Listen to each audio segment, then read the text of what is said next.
Hey, what's up, everybody? Brotrio here, and we have hit quite the milestone here on the channel. We are doing our 300th video.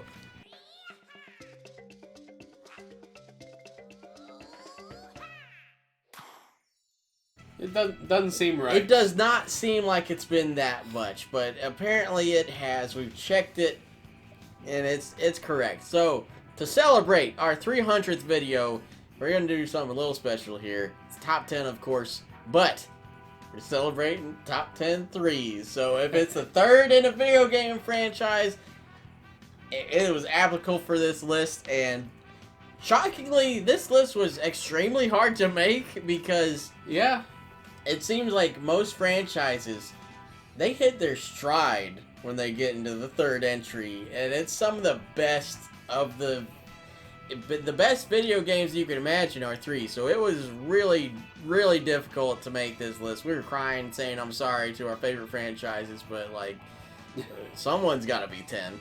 So let's get on with our top 10 threes. With the scoring average that we do here, God of War 3 got put down pretty low. But it only made it because of me, because I freaking love that game. God of War 3 was my previous favorite in the franchise until the soft reboot God of War Boy Edition came out. Now, God of War 3 starts in the most epic scenario you can imagine. You're riding the back of the Titaness Gaia up Mount Olympus to kill the gods. You are on a mission. You've been to hell twice over this. You're ready for these to die. And you're riding on, a Titan that will inevitably betray you, but you went into the past in God of War 2, pulled those Titans to the future with you, and you're riding up Mount Olympus to kill every one of them. Starts out with an amazing boss fight against Poseidon, and ripping off another god's head right when you're done with Poseidon. And, and it ends in the climactic battle with Zeus, revealing that while Kratos was a bastard, it might not have been all his fault, because he seems to have been infected by Pandora's box somewhat. It ended fantastically while leaving it open for a sequel, and the sequel came out to be one of the greatest games of all time.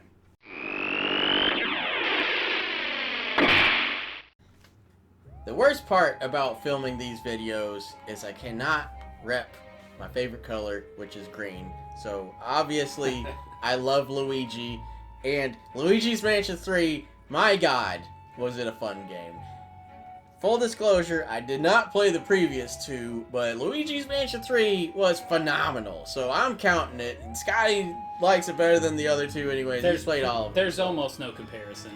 Luigi's Mansion 3, oh man, like I put it on my list. I haven't even played it. I did some research when we were doing the boss fight videos and stuff. Oh yeah. Every single nook and cranny in that game is beautiful and is able to be interacted with. Whether it does anything or not, irrelevant. You can vacuum it and it will shake.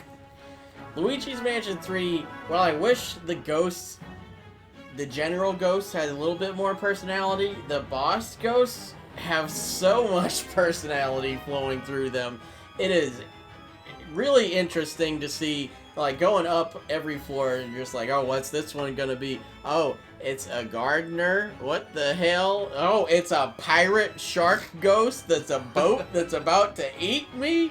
My God, Luigi's Mansion 3 did boss fights good, and that is honestly probably the main reason it's on here is it's memorable. Didn't even mention Luigi. Oh shit.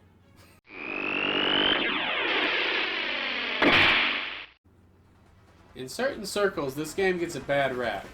But for the three of us, it's great. We love Borderlands, and Borderlands 3 is just more Borderlands. And that's not a bad thing. At all. It brings the same quality of characters to it, all the same combat, except for it's a little better, a little worse in some places. Like, I miss Slag. I miss it. I miss Slag a lot. Slag was better than Radiation in my opinion, but Radiation's still fun. Oh yeah. And the game in general is so much fun. Like, there's so much character. You took the Berserker and turned it into a Siren?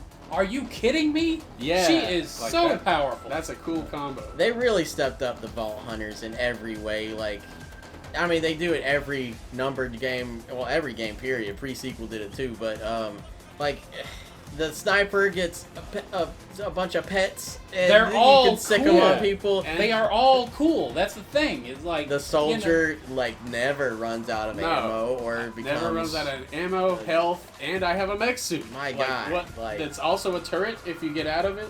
It's amazing. And the agent is absolutely hilarious. The siren has 8 arms of destruction ready for you to go.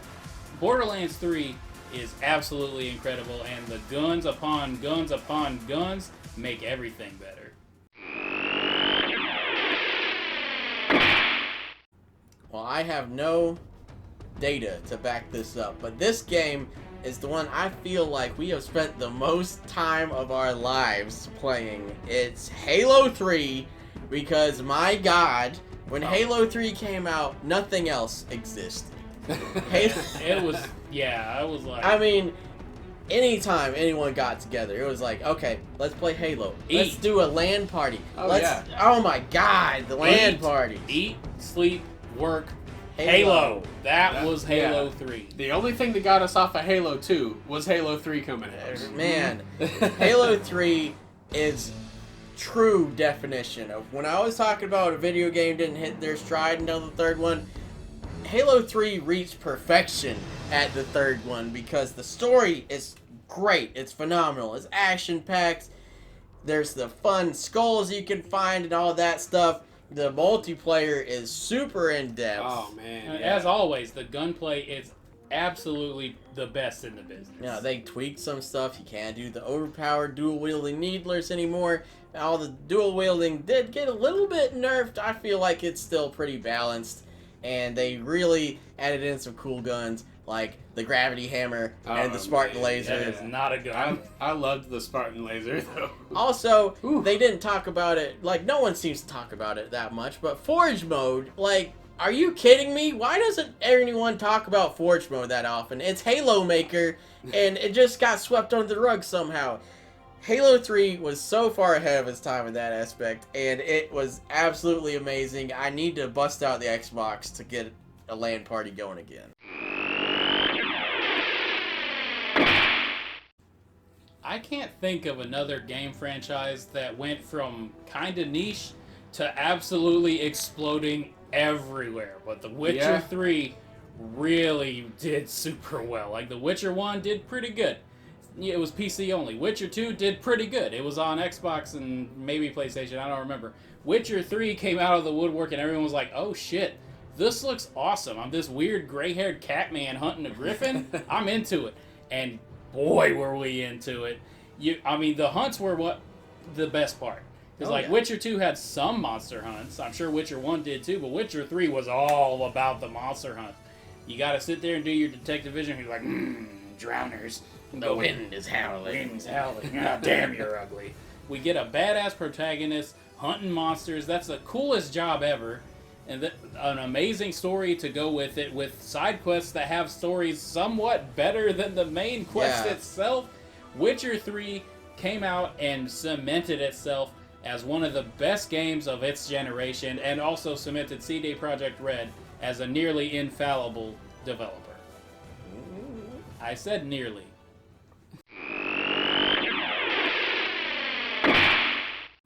One of the biggest spectacles in gaming, period, was when Super Mario Bros. 3 hit the shelves. There was a theatrical movie that was a commercial for this game. Nintendo Power had a complete issue just about Mario 3. It was the biggest thing that ever had happened in terms of Nintendo. I mean, look, we went from And- Fire Flowers and a Starman to Fire Flower to Nuki Suit, Frog Suit, Hammer Bros, Suit, yeah. Raccoon Tail, the P-Wing Raccoon, whatever. There were so many power-ups. It was Yeah. the best. Like, it took what Mario 1 did and multiplied it by 10. Oh, they're not even comparable at this It's point. not. And that's the ridiculous thing. And it's Like, still on the NES. How did they do that on Yeah. the NES? Like, Mario 3 was way bigger and better than anything on the NES should be allowed to be. Yeah, that game was huge. A lot of the levels were enormous, especially for the time. The like music, that holy tank. crap! Yeah, The music. the music. A lot of the levels were super iconic. Like Aaron mentioned the tank earlier. That's a big one. The tank was cool. The boat was cool. Any of the Bowser Siege weapons were And awesome. introduce the Koopa kids. The Koopa. Koopa kids, Kids. the Angry Sun. Like, man, my yeah. God. There's so many just the iconic shoe. places like the Giant Land, Oh, man. Water World. Like everything about that game is iconic.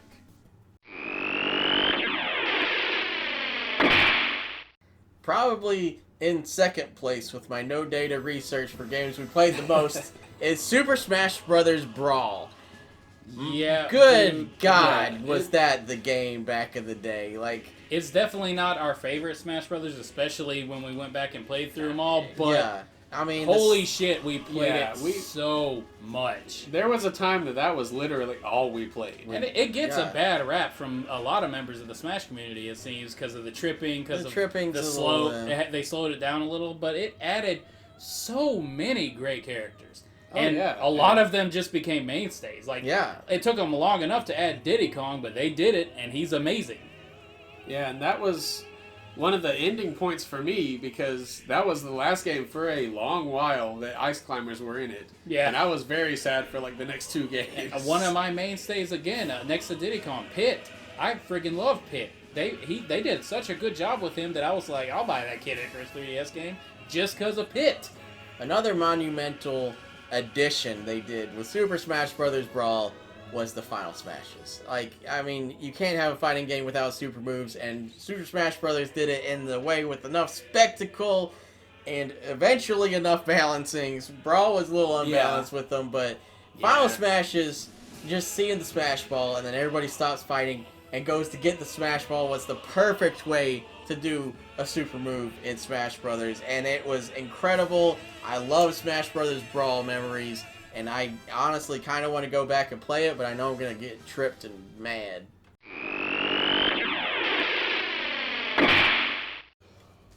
When it comes to movies, I'm not a huge fan of prequels. However, when it comes to games, prequels apparently are awesome. You got Red Dead 2, Devil May Cry 3, and our entrant of this list, number 3 on 3 list for the Brotrio 3, Metal Gear Solid 3. Snake Eater came out and blew every Metal Gear out of the water at that point. Like, mine and his favorite is 4 now. Yes. But, like, 3 is friggin' close. Say 4 is like 100, 3 is like a 99.8. Yeah. There's just certain things that, like, no other game has done since Snake Eater, which is odd. It's in the wilderness. That's awesome. You have to eat to maintain your stamina. Yeah. That's awesome. Big Boss cemented himself as the biggest badass of all time because he did all this without being genetically engineered, unlike Solid Snake. Yeah, no nanomachine, son. And he was so cool that he got like 6 other games. Big Boss came in, earned that title of Big Boss by killing the boss, shooting her in the face, and changing the color of all the flowers somehow.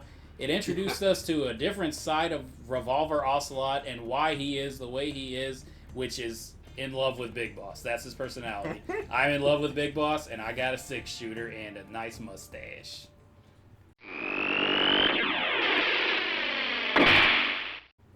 This one is by far my favorite 3 in gaming.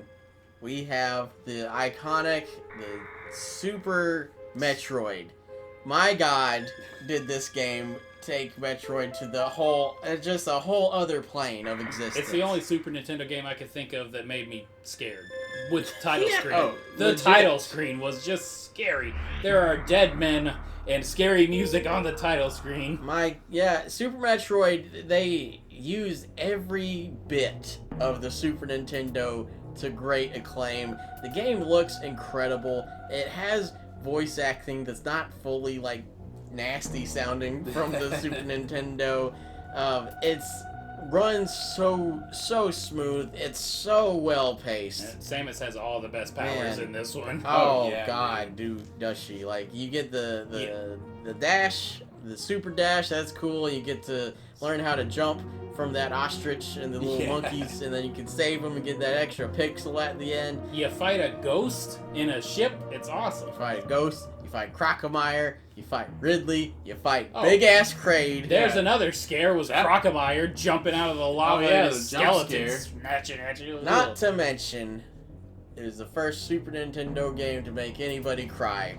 When the baby comes in and tries to save Samus and then gets blasted by Mother Brain, but then it pulls it on her and like puts all the essence into Samus, and then you get the hyper beam and you just get to bust Mother Brain's ass right in the face. It was the best ending ever.